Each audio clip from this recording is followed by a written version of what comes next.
साथियों, गुरुदेव रविंद्रनाथ ठाकुर ने एक बार कहा था, बंकिम चंद्र की आनंद मठ केवल उपन्यास नहीं है, ये स्वाधीन भारत का एक स्वप्न है। आप देखिए, आनंद मठ में वंदे मातरम का प्रसंग, वंदे मातरम की एक एक पंक्ति के, बंकिम बाबू के एक एक शब्द के, उसके हर भाव के अपने गहरे निहितार्थ थे, निहितार्थ है। ये गीत गुलामी के कालखंड में रचना तो जरूर हो गई उस समय, लेकिन उसके शब्द कुछ वर्षों की गुलामी के साए में कभी भी कैद नहीं रहे। वो गुलामी की स्मृतियों से आजाद रहे। इसलिए वंदे मातरम हर दौर में, हर कालखंड में प्रासंगिक है।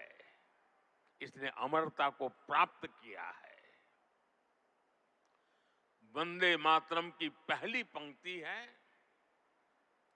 सुजलाम सुफलाम मलयज शीतलाम सस्य श्यामलाम मातरम। अर्थात प्रकृति के दिव्य वरदान से सुशोभित हमारी सुजलाम सुफलाम मातृभूमि को नमन। साथियों, यही तो भारत की हजारों साल पुरानी पहचान रही है।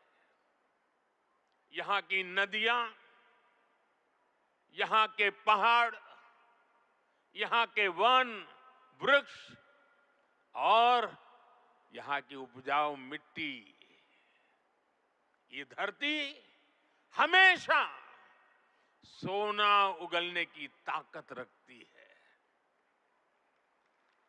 सदियों तक दुनिया भारत की समृद्धि की कहानियां सुनती रही थी। कुछ ही शताब्दी पहले तक ग्लोबल जीडीपी का करीब 1/4 हिस्सा भारत के पास था।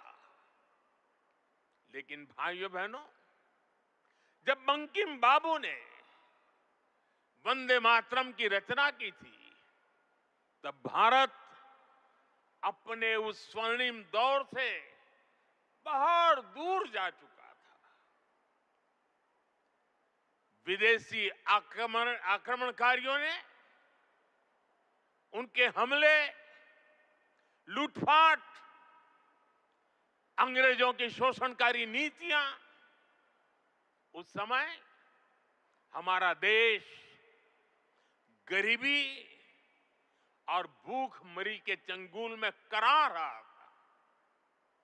तब भी बंकिम बाबू ने उस बुरे हालात के स्थितियों में भी, चारों तरफ दर्द था, विनाश था, शोक था, सब कुछ डूबता हुआ नजर आ रहा था। ऐसे समय बंकिम बाबू ने समृद्ध भारत का आह्वान किया, क्योंकि उन्हें विश्वास था कि मुश्किलें कितनी भी क्यों न हो, भारत अपने स्वर्णिम दौर को पुनर्जीवित कर सकता है।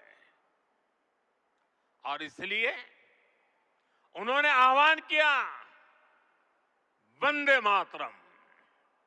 साथियों, गुलामी के उस कालखंड में भारत को नीचा और पिछड़ा बताकर जिस तरह अंग्रेज अपनी हुकूमत को जस्टिफाई करते थे, इस प्रथम पंक्ति ने उस दुष्प्रचार को पूरी तरह से ध्वस्त करने का काम किया। इसलिए वंदे मातरम केवल आजादी का गान ही नहीं बना, बल्कि आजाद भारत कैसा होगा, वंदे मातरम ने वो सुजलाम सुफलाम सपना भी करोड़ों देशवासियों के सामने प्रस्तुत किया।